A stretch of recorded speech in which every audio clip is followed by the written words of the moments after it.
estou muito assustada com a nova geração. Porque na minha avaliação, eles tomam remédio muito mais fácil do que a velha geração, vamos dizer assim. Nós somos as velhas. Por exemplo, nossos pais, talvez.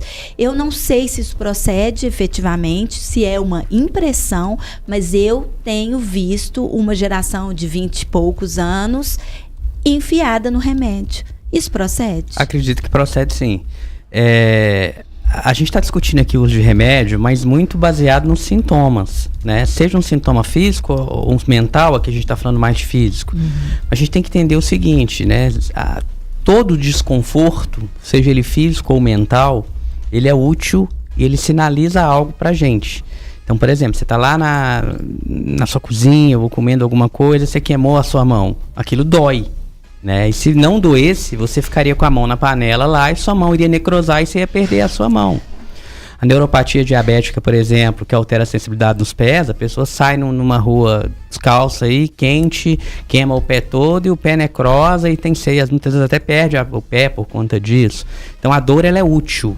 Toda dor, ela é útil. Seja uma dor causada por um agente externo, como uma queimadura, ou mesmo uma dor interna, que vem do nosso sistema interoceptivo, que avisa como que está o nosso corpo. Então, se eu estou com uma dor de cabeça, tem alguma coisa acontecendo no meu corpo. Muitas vezes é uma desidratação, é uma noite de sono mal dormida, uma tensão, um estresse, coisa simples, que talvez um sintomático nesse caso poderia ser útil, mas se é uma dor de cabeça que eu tenho todos os dias, isso pode me apontar para um outro transtorno. Sei lá, eu fui num churrasco, exagerei na comida, tô com uma dor de estômago. Bem, eu vou lá e tomo um inibidor, tomo um omeprazol, enfim. Mas se eu tenho uma dor no estômago todo dia, será que eu não tenho um H. pylori? Será que eu não tenho uma hérnia de hiato? Será que eu não estou tendo uma esofagite? Ou seja, aquele desconforto, ele é útil para mostrar que tem algo errado com a gente. E qual que é a função dos medicamentos, a função primordial dos medicamentos? Corrigir aquilo que foi alterado por doença. E a gente só começa a perceber que tem alguma doença através de sintomas. E se a gente começa a esconder os sintomas, isso vai em algum momento vai aparecer, né? Tanto que doenças que são assintomáticas, normalmente as pessoas não tomam remédio. Por exemplo, hipertensão arterial sistêmica, a pressão alta, né? É um dos maiores problemas que a gente tem de saúde pública, é uma condição totalmente assintomática e muito frequente a pessoa passa uma vida inteira sem tratar porque não gera sintomas, mas aí lá na frente ela tem uma complicação. Ela tem, por exemplo, um infarto, um derrame, um problema renal, um problema oftalmológico. Ou seja, esse excesso de medicamento é um excesso de medicamento muito mais voltado para tratar sintomas do que para tratar doença. Porque as doenças silenciosas, de modo geral, as pessoas não gostam muito de tomar remédio, por exemplo.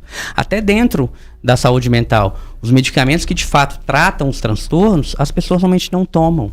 As pessoas tomam mais aqueles medicamentos que mexem com o sistema de recompensa, que dá um pouquinho de prazer, que dá um pouquinho de onda, que é um pouquinho gostoso de tomar. E aí, respondendo à sua pergunta, isso vai muito da personalidade. Tem pessoas que o desconforto, seja ele físico ou mental, ele é muito mais insuportável do que para outras.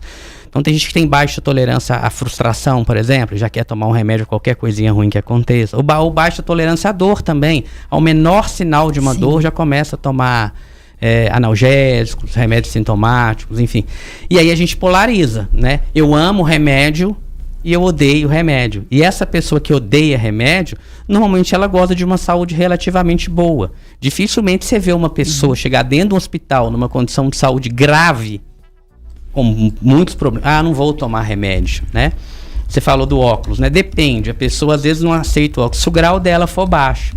Porque se ela estiver quase cega, ela vai querer o óculos. Exatamente. Né? Por exemplo, eu detesto óculos.